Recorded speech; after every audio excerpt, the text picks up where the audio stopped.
السلام علیکم ویئرس، لمحہ نیوز کے ساتھ میں سلمان فاروق۔ اور جو افسوسناک سانحہ حفیظ سینٹر میں پیش آیا، اس کے بعد آج ہم یہاں پر ڈیمیج اسیسمنٹ اور جو کاروباری ہمارے دوست جن کا اتنا نقصان ہوا، کہتے ہیں کہ یہ نقصان کروڑوں میں نہیں ہے، کروڑوں سے زیادہ ہے۔ تو اسی طرح ہمارے دوست شاہد صاحب ہمارے ساتھ موجود ہیں، ابھی ان سے جانتے ہیں کہ ان کی کس چیز کی یہاں پہ دکان تھی اور ان کا کتنا نقصان ہوا۔ شام کو شاہد صاحب، سب سے پہلے تو ہماری طرف سے افسوس کا اظہار ہماری طرف سے۔ آپ یہ بتائیے کہ مجھے پتہ چلا آپ کی پرنٹرز کی دکان تھی، اور پرنٹرز آپ کے پاس کس نوعیت کے تھے، کس نوعیت کا آپ کا کام تھا یہاں پہ؟ تھوڑا سا ہمیں بریف کریں۔ بالکل تباہ ہوئی ہے، کوئی چیز نہیں بچی ہے، ختم ہو گئی۔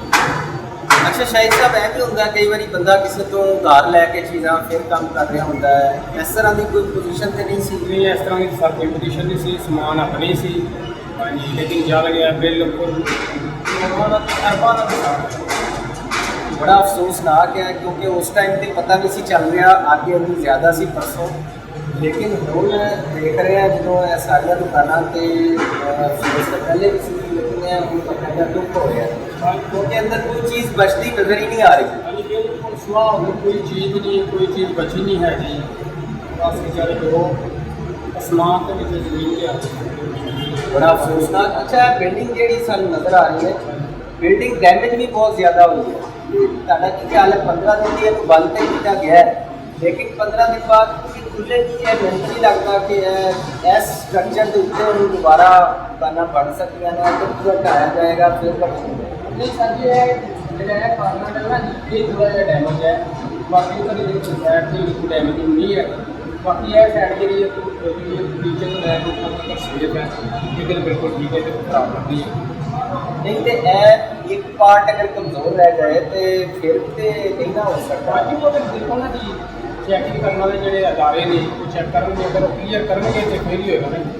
جس طرح کلیئر کرتے ہیں کہ رپورٹ آتی ہے، اس پر رپورٹ آنی پھر پتہ ہے۔ یہ پارٹس ہم نے آپ کو دکھایا ہے، یہ وہ جگہ ہے جو شدید ترین ڈیمیج ہے۔ یہ 3rd فلور ہے، 3rd اور 2nd فلور سب سے زیادہ حفیظ سینٹر کا متاثر ہوا ہے، اور یہاں پر کوئی چیز ہمیں بچی ہوئی نظر ہی نہیں آ رہی، نہ اے سی بچے ہیں، نہ سسٹمز بچے ہیں۔ یہ جو ابھی دوست ہمارے شاہد صاحب ہمارے پاس تھے، انہوں نے ہمیں بتایا کہ ساتھ والی جو دکان ہے ان لوگوں نے 200 کمپیوٹرز ابھی بہت اچھی کوالٹی کے کمپیوٹرز منگوائے تھے برانڈڈ، اور وہ 200 کے 200 کمپیوٹر ہمارے سامنے اس وقت پڑے ہمیں نظر آ رہے ہیں، اور وہ جلے ہوئے ہیں۔ اللہ جانتا ہے کہ ان لوگوں کا کتنے کا نقصان ہوا ہے۔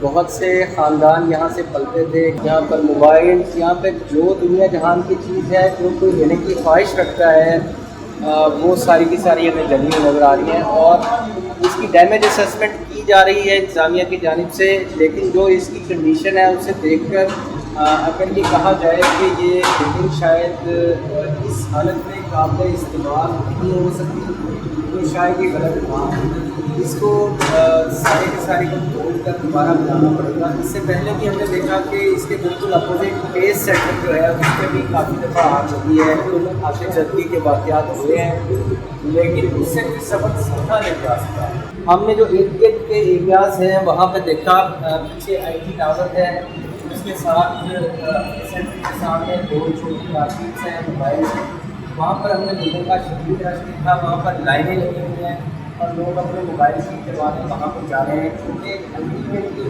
یہاں کا سارا جو روڈ ہے وہ یا ہال روڈ میں شفٹ ہوگا، یا آئی ٹی ٹاور، یا ارد گرد کی جو دکانیں ہیں، جو مارکیٹس ہیں، وہاں پر یہ سارا روڈ شفٹ ہوگا۔ 15 دن کے لیے اسے بند کیا گیا ہے، 15 دن کے بعد اس کو کھولا جائے گا۔ اس کے دوران صرف تاجرات جو ہیں، جو لوگ یہاں پر کاروبار کرتے تھے، انہیں اپنے ڈیمیج اسسمنٹ کے لیے اجازت دی ہوئی ہے کہ وہ اپنا اسٹاف چارٹ دکھاتے ہیں، اپنی دکان کا نمبر بتاتے ہیں اور ڈیٹیلس دیتے ہیں، تو باقی کاروباری حضرات ہیں وہ دکاندار ہیں، اور پھر وہ اندر جاتے ہیں۔ لیکن جب وہ اندر جاتے ہیں تو جیسے شاہد صاحب نے ہمیں بتایا کہ سب کچھ جل چکا ہے، ان کے پاس دھونے کے علاوہ اور کوئی چارہ نہیں ہے۔ وہ کہتے ہیں کہ ہمارا کچھ بچا ہی نہیں، تو ہم اندر جا کے کیا کریں، لیکن ہر وہ جو بھی ڈیمیج اسسمنٹ ہے وہ کر رہے ہیں، تو آپ